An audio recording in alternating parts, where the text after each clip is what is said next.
আসসালামু আলাইকুম। আজকে আমি আপনাদেরকে লাচ্ছা পাকোড়া তৈরি করে দেখাবো। আর এই পাকোড়াটা কিন্তু আমি লাচ্ছা সেমাই দিয়ে তৈরি করব না, আলু দিয়ে তৈরি করব। আসলে এই আলুগুলোকে আমি লাচ্ছা সেমাইয়ের মতো লম্বা লম্বা করে কেটে নিব, তাই এই পাকোড়ার নাম দিয়েছি লাচ্ছা পাকোড়া। আর এই পাকোড়াটি খেতে কিন্তু অনেক মুচমুচে এবং অনেক টেস্টি হয়। আশা করছি আমার আজকের এই রেসিপিটি আপনাদের ভালো লাগবে। এর জন্য আমি এখানে দুইটা বেশ বড় সাইজের আলু নিয়েছি এবং আলুগুলোকে আমি ছিলে নিয়ে পানিতে ভিজিয়ে রেখেছিলাম যাতে আলুগুলো কালো না হয়ে যায়। এখন এই আলুগুলোকে আমি এমন একটা ভেজিটেবল কাটার দিয়ে লম্বা লম্বা করে কেটে নিব। আমার এই ভেজিটেবল কাটারের এক পাশটা দিয়ে সবজি ছিলে নেওয়া যায় এবং অপর পাশটা দিয়ে সবজিগুলোকে খুব সুন্দর করে জুলিয়ান কাট করে কেটে নেওয়া যায়। তবে আপনাদের কাছে এটা না থাকলে আপনারা এরকম গ্রেটার দিয়েও আলুটাকে গ্রেট করে নিতে পারেন। এছাড়া ছুরি দিয়েও আলুগুলোকে লম্বা লম্বা ভাবে কুচি করে কেটে নিতে পারেন। আমি এখন আলুগুলোকে কেটে নিব।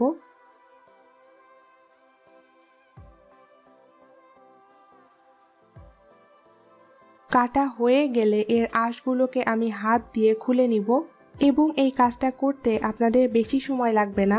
মাত্র 5 থেকে 7 মিনিটের মধ্যে দুটো আলুই আপনারা কেটে হাত দিয়ে এমন ছাড়িয়ে নিতে পারবেন।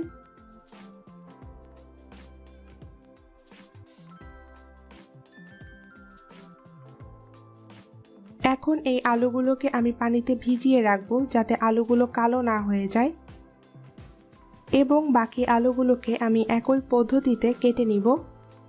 আমি সবগুলো আলুই কেটে নিয়েছি এবং পানিতে আলুগুলো ভালোমতো ধুয়ে নিয়েছি।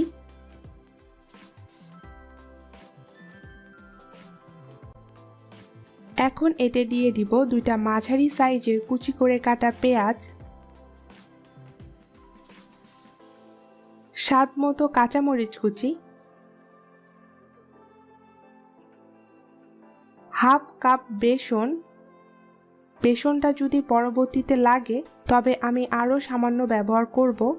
স্বাদ মতো লবণ, প্রায় হাফ চা চামচ লাল মরিচের গুঁড়া, 1 চিমটি পরিমাণ হলুদের গুঁড়া, 1 চা চামচ আদা ও রসুন বাটা। এখন সব কিছু ভালো মতো মাখিয়ে নিব। আমি এখানে অতিরিক্ত পানি ব্যবহার করছি না। আলুগুলো ধোয়ার পর সেই আলুর সাথে যে পানিটা ছিল সেটা থেকেই আমি পাকোড়ার জন্য মিশ্রণটা রেডি করে নিচ্ছি। আমার মনে হচ্ছে বাইন্ডিংয়ের জন্য এখানে আরও সামান্য পরিমাণে বেসন লাগবে, তাই আমি এখানে 2 টেবিল চামচের মতো বেসন অ্যাড করে দিব।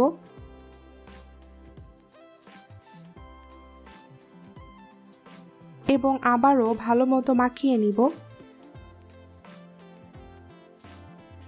পাকোড়ার জন্য মিশ্রণটা আমার রেডি করা হয়ে গেছে।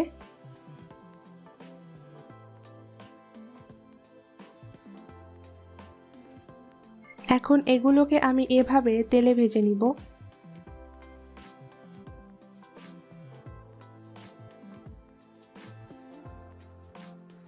একটি প্যানে আমি তেল গরম হতে দিয়েছিলাম। তেলটা গরম হলে পাকোড়াগুলো আমি তেলে দিয়ে দিব।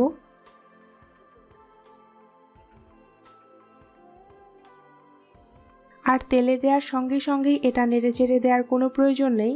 এক পাশ হালকা ভাজা হলে অপর পাশটা উল্টে দিবেন এবং চুলার আঁচটা আমি মিডিয়ামের থেকেও একটু কমিয়ে রেখেছি। বেশি হিটে ভাজলে পাকোড়াগুলো ক্রিস্পি হবে না। পাকোড়াগুলোর এক পাশ হালকা ভাজা হয়ে গেছে, এখন এগুলোকে আমি উল্টে দিব।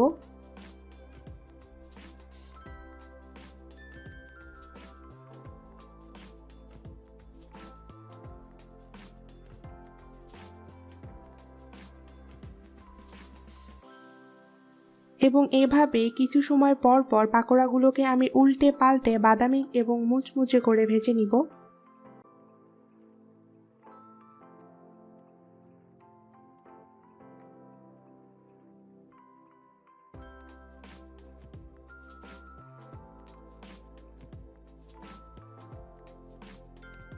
পাকোড়াগুলো বাদামি করে ভাজা হয়ে গেছে। এখন এগুলোকে আপনারা তেল থেকে তুলে নেবেন এবং একটা কিচেন টিস্যুর উপর রাখবেন যাতে অতিরিক্ত তেলটা অ্যাবজর্ব হয়ে যায়।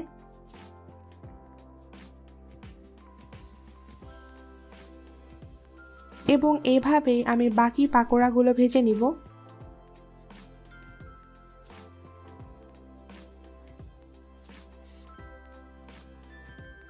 আশা করছি আমার এই সিম্পল পাকোড়ার রেসিপিটি আপনাদের ভালো লেগেছে। ভিডিওটি ভালো লাগলে ভিডিওটি লাইক, শেয়ার এবং কমেন্ট করবেন এবং আমার চ্যানেলের আরও নতুন নতুন এবং মজার মজার সব রেসিপির ভিডিও পেতে আমার চ্যানেলটি সাবস্ক্রাইব করবেন।